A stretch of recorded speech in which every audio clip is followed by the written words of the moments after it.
on Thursday, March 10th, this was our debut in Marietta, Georgia. And this was the show where Vince had found out, because Joe Pedicino had the wrestling block on WTLK Channel 14. And Rhubarb Jones, or as I affectionately called him, Rub Hard Jones, he was the country DJ. He was the country DJ at Y106. He was a huge personality around Atlanta. He used to do the WCW ring announcing, Saturday night ring announcing when they taped at Center Stage, Rhubarb Jones. And so anyway, we were able to get all this television presence in Atlanta and got the Smoky Mountain Show on through Joe and appreciated him for that. And Vince found out that we were going to run the Cobb Civic Center, just, and try to get that market opened up again, because this was at the point in time where WCW had already bottomed out and had drawn at one point. I can't remember whether it was one time they drew 500 people in the Omni or in the Philly Civic Center, or it may have been both. But they couldn't put 1,000 people in the Omni in Atlanta for WCW with their national TV and all their names. So here goes Smoky Mountain Wrestling to run the Cobb Civic Center, right? So Vince McMahon finds out about it and says, you need any talent, pal? And I said, well, yeah, I'd love some. I said, but I'm going to be honest with you. I said, I don't really want to overreach myself, on the budget, because I don't know what the fuck we're going to do. He said, don't worry about it. He sent me Sean Waltman, 1-2-3 Kid, Lex Luger, Mike Rotunda when he was IRS, Well Done, who was actually Well Done were already about to come in for me because they were cycling them off the show. And Double J, Owen was supposed to be there, Owen Hart, but he had to switch at the last minute, and Jeff came in and worked it. But the point is, he let all those guys come in and work and paid them for me to see, to make a point.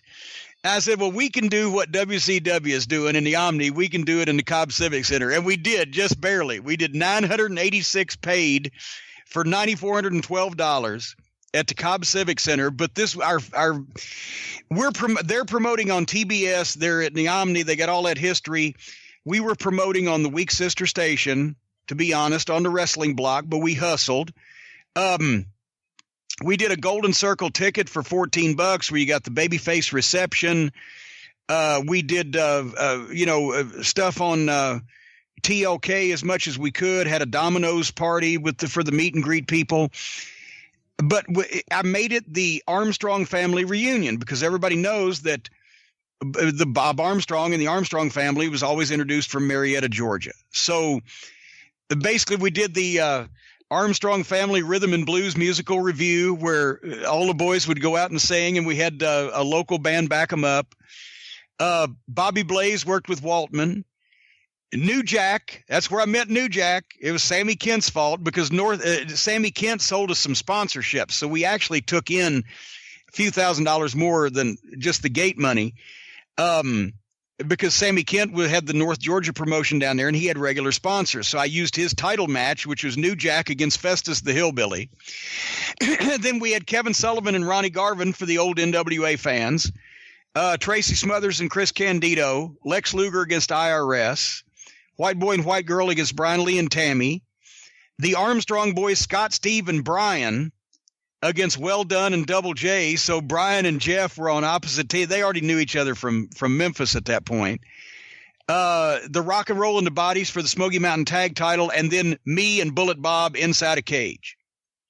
And I got juice twice, once on purpose and once by accident. And I got by accident second, but I wanted to give them, what they came for, right? So I didn't go as far as I had in Knoxville, but I went down with the blade and I got some juice. And then I crawled to the apron, and I'm going to do the deal where I could stand up facing the cage and Bob can grab me by the back of the head and start, because it was a wooden frame cage with chicken wire, because that's what we could afford. So if you take the guy in the middle and you run him against the wood, it has some give to it. But at the same time, I mean, I can take a post, so I know how to do that. But here was the problem.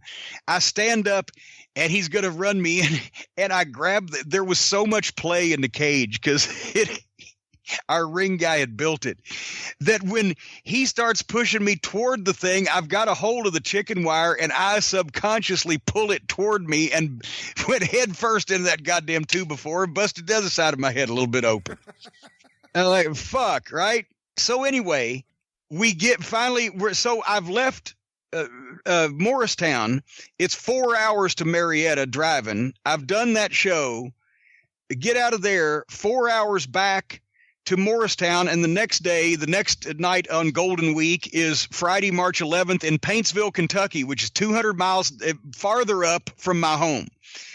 So we go to Paintsville, Johnson Central High School, and that was 5-match card: Thrill Seekers versus the Infernos, Tracy Smothers against Chris Candido, Bob Armstrong in a handicap match against me and Dick Murdoch, who has just come in, is going to do that week. Bodies against the Rock and Roll for the tag title, and White Boy and White Girl against Brian Lee and Tammy. And we made a drastic mistake there because usually Paintsville did good, but we raised tickets. We went 10-7-5 instead of 8-6-5.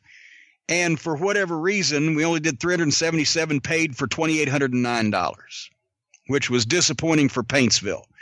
And it was even WSIP radio night. So that Can I ask you a question about Marietta? 2 questions, actually. Oh, okay. One, when you say Vince heard about it and then said that he would give you the talent and pay for it, how would he have heard about it? I mean, did he call Coach Kurt's wrestling line? How do you think?